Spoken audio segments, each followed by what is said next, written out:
السلام عليكم ورحمة الله وبركاته. أهلا بكم معايا في فيديو جديد من وي. فيديو النهاردة إن شاء الله هشرح فيه معاكم طريقة عمل غرزة شتوية جميلة جدا وبسيطة وسهلة في نفس الوقت. غرزتنا النهاردة هي غرزة جبال القلب، غرزة من الغرز الشتوية المميزة جدا والجميلة، ونقدر نعمل منها أكتر من حاجة. نقدر نعمل منها مفرش سرير، نقدر نعمل منها بطانية بيبي ندخلها في الملابس، تعملي منها بلوفر، بلوزة، كارديجان، نقدر نعمل منها طاقية، كوفية، شال مستطيل، تقدري تشغلي بيها حاجات كتير جدا. اتمنى تكون سهلة وبسيطة عليكم وكمان تنول اعجابكم. ما تنسوش اذا عجبكم الفيديو تدعموني بلايك وشير وسبسكرايب. بنشغل غرزتنا النهاردة بغرزتين، ولازم الغرزتين يكونوا اطوال مختلفة عن بعضهم، يعني لازم واحدة تكون اقل وواحدة تكون اقصر في الارتفاع. يعني نقدر نشتغلها، انا هشتغلها معاكم النهاردة باذن الله بغرزة العمود بلفة واحدة وغرزة العمود ب2 لفة، لكن تقدري تشتغليها باي اطوال غرز مع يعني انت حباها. ممكن ناخد الحشو مع النصف العمود ويكونوا بنفس الطريقه اللي بنشغل بيها النهارده. ممكن تاخدي النصف عمود مع العمود، ودي طريقه اللي انا شرحتها معاكم قبل كده، ان اشتغلت بالعمود مع النصف عمود بالطولين دول. وممكن تاخديها بالعمود مع العمود ب2 لفه، ممكن تاخديها بالعمود ب2 لفه مع ابو 3 لفه، وهكذا. المهم ان انت تشغليها بغرزتين يكون اطوالهم مختلفه عن بعض.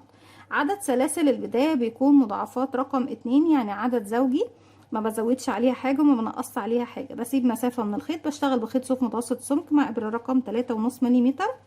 نسيب مسافة من الخيط ونلف الخيط حلقة على لها بالشكل ده. بدخل داخل الحلقة، ألف الخيط وأخرج منها. طرف الخيط بشده بقى في العقدة البداية. عشان أكون سلسلة بيكون عندي على الإبرة حلقة. بسم الله الرحمن الرحيم. ألف الخيط وأخرج منها 1 2 وأرجع 1 2 1 2 1 2 لغاية ما بوصل للتكرار اللي انا حباه او المسافة او المقاس اللي انا حباه من السلاسل، بس يكون عدد زوجي.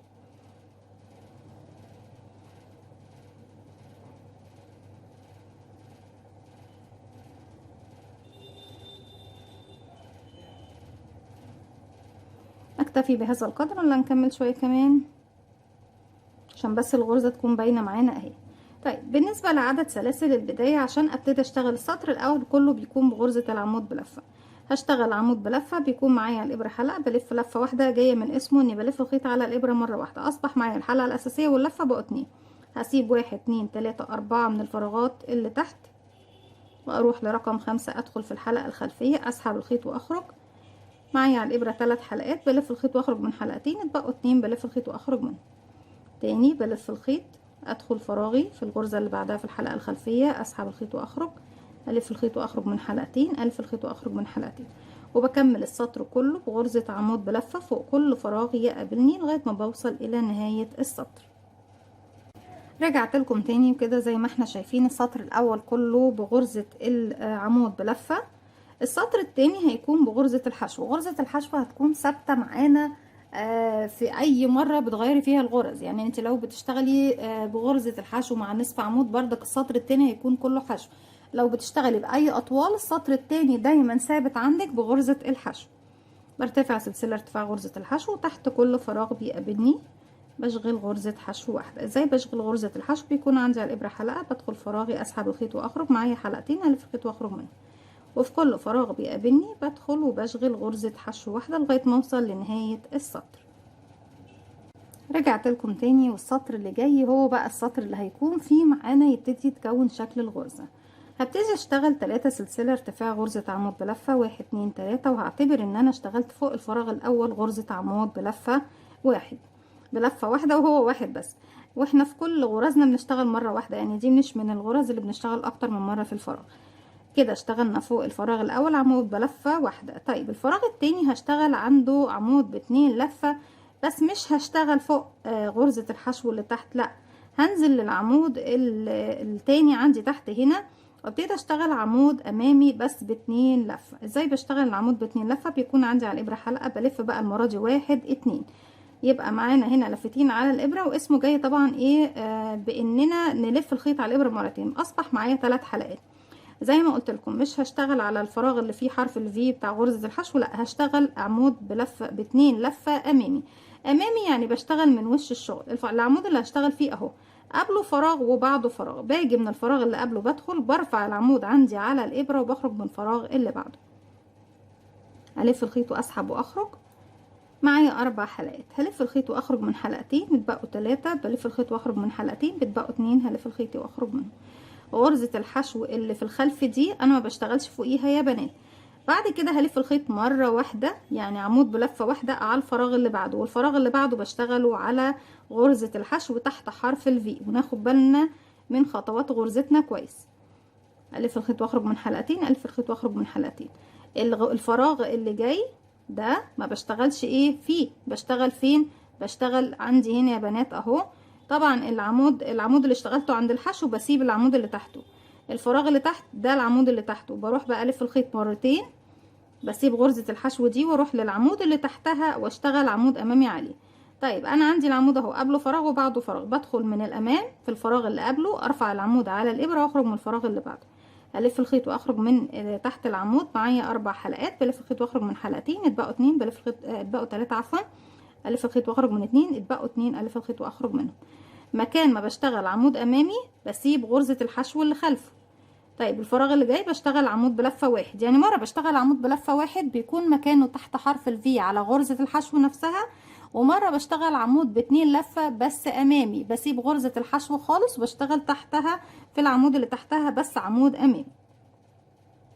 المرة دي عمود بلفة واحدة، بسيب بقى العمود الحشو اللي ورا العمود ب2 لفة واروح للفراغ اللي بعدها واشتغل عادي عمود بلفة واحدة. عمود ب2 لفة ما بيكونش في الحشو، بينزل عند العمود اللي تحتها وامامي، وهكذا السطر كله بقى بيكون بنفس الطريقة دي. عمود بلفة واحدة عادي فوق الحرف الفي، عمود ب2 لفة بيكون بنسيب غرزة الحشو طبعا اللي هي طبعا تخصه، وبشتغل على العمود اللي بعدها، وبنسيب طبعا غرزة الحشو اهي من ورا فاضية. خلاص بروح للي بعدها عمود بلفة عادي فوق حرف الفي، وحرف الفي يعني ايه يا بنات؟ بصوا الفراغ الصغير اللي عند غرزة الحشو اللي تحت دي اهو، في فراغ اهو فيها، وفوقيها بيكون عندي ضلعين شكل حرف الفي شوية، ضلع امامي وضلع خلفي. كده اشتغلنا عمود، بلف الخيط على الابره مرتين، الفراغ اللي بعده للحشو ما بشتغلش هنا بقى، بنزل للعمود اللي تحتها واشتغل عليها عمود ب2 لفه امامي، وبكمل السطر بتاعي كله. في نهايه السطر بيكون عندي في الفراغ الاخير غرزه عمود بلفه واحده. هكمل وارجع. في نهايه السطر زي ما احنا شايفين بتبتدي طبعا غرزتنا غرزه من الغرز ال3D البارزه زي ما احنا شايفين بالشكل ده. الخلف طبعا بيكون مش ليها شكل خالص، الشكل بيكون عندي واضح في الامام. الغرزة الاخيرة بشغل فوقيها غرزة عمود بلفة عادي. السطر اللي جاي دايما السطر التاني بيكون غرز حشو يا بنات زي ما اتفقنا مع بعض، سلسلة والف شغل الناحية التانية واشتغل فوق كل فراغ غرزة حشو واحدة، 1 سنجل كروشيه، يعني غرزة حشو واحدة فوق كل فراغ يقابلني لغاية نهاية السطر. رجعت لكم تاني في نهاية السطر زي ما احنا شايفين. ببتدي ارتفع 1 2 3، ارتفاعي في كل السطور 3 سلسلة، ما عدا طبعا سطر غرزة الحشو بيكون سلسلة واحدة بس، اما بالنسبة للسطور اللي هي بتكون 3D بارزة بالشكل ده بتكون 3 سلسلة. طيب احنا اشتغلنا السطر الاول بغرزة العمود بلفة ده عادي، وده مجرد سطر ايه التأسيس بتاعنا. السطر التاني كان غرزة حشو، السطر التالت اشتغلنا بقى الشكل بتاعنا اللي كان بدايتي 3 سلاسل وبعد كده عمود امامي، عمود عادي، عمود امامي، عمود عادي، وهكذا. السطر اللي بعده كان غرز حشو. السطر دوت هنبتدي بردك نشتغل بطريقة عمود عادي، عمود امامي، وهكذا. لكن الاماكن عندي لازم تختلف يا بنات، يعني ما ينفعش اشتغل فوق المكان اللي فيه في السطر اللي هو قبل اللي فات ده، اللي فات دوت انا دايما ثابت عندي، ما ينفعش اشتغل فوق العمود الامامي هو في نفس المكان.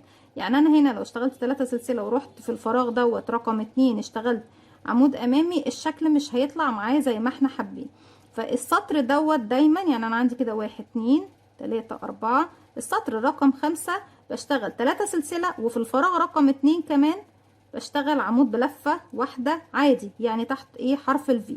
اما الفراغ رقم 3 هو اللي هبتدي اشتغل فيه بقى زي ما كنا بنشتغل تحت عمود امامي، عمود عادي، عمود امامي، عمود عادي، وهكذا.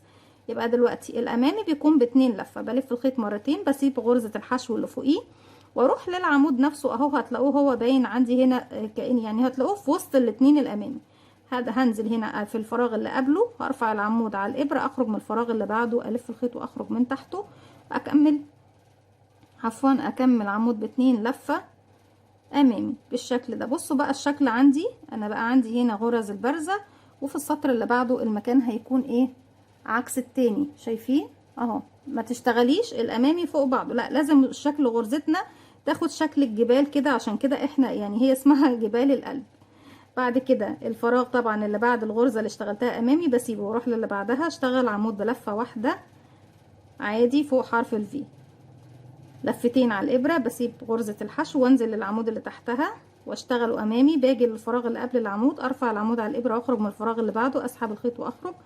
معايا 4 حلقات، الف الخيط واخرج من حلقتين، اتبقوا 3، الف الخيط واخرج من حلقتين، اتبقوا 2، الف الخيط واخرج من، الف الخيط مرة واحدة، بسيب الغرزة واللي خلف طبعا العمود باتنين لفة، واروح للي بعدها اشتغل عمودها بلفة عادي، وهكذا عمود امامي عمود عادي عمود امامي عمود عادي، وفي مكان العمود الامامي بنشتغله عمود باتنين لفة.